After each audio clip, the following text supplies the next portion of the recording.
Another fragile ceasefire has collapsed in Syria. Fresh clashes have erupted again between the Druze and the Bedouin tribes in southern Syrian province of Sweida.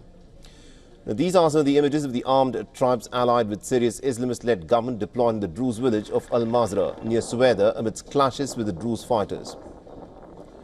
Now, this comes a day after the government troops withdrew from the Druze majority city in southern Syria.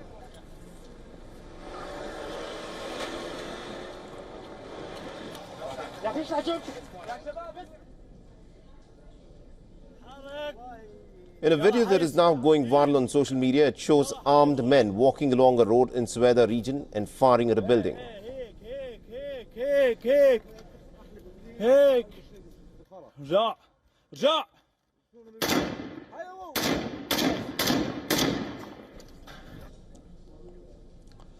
And earlier in the day, the Druze breached the Israel-Syria border fence in the Israeli-occupied Golan Heights and walked towards Syria amidst calls to help Druze in Syria after a surge in violence in the neighboring country. The scores of Druze broke through a barrier along the border fence, penetrated through the border gate and then linked up with other Druze on the Syrian side of the border. The Israeli military on the border fired flashbangs and gas canisters to try and disperse the crowd.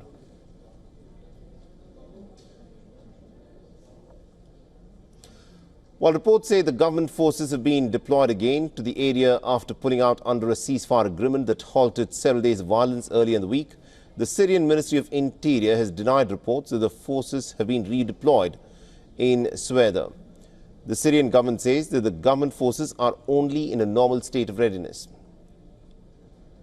Now, Israel, on the other hand, has allowed the Syrian security forces to enter into the Sweida governorate for 48 hours, citing the ongoing unrest in southern Syria. Israel, which remember has bombed the Syrian army in Sweida and Damascus earlier in the week to put pressure on the government to withdraw, sent aid to the Druze community in Sweida. A ceasefire was supposed to take effect on Thursday, but then Ahmed al-Shara's office has accused the Druze fighters of immediately violating it. And amidst the escalating tensions, the United Nations has called for an end to the bloodshed and has demanded for an independent investigation of the violence.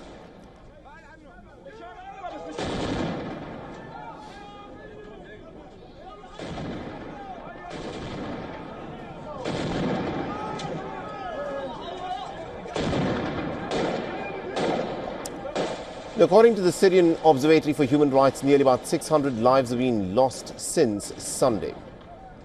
Credible reports that our office has received indicate widespread violations and abuses, including summary executions and arbitrary killings, kidnappings, destruction of private property, and looting of homes in the southern city of Sweida.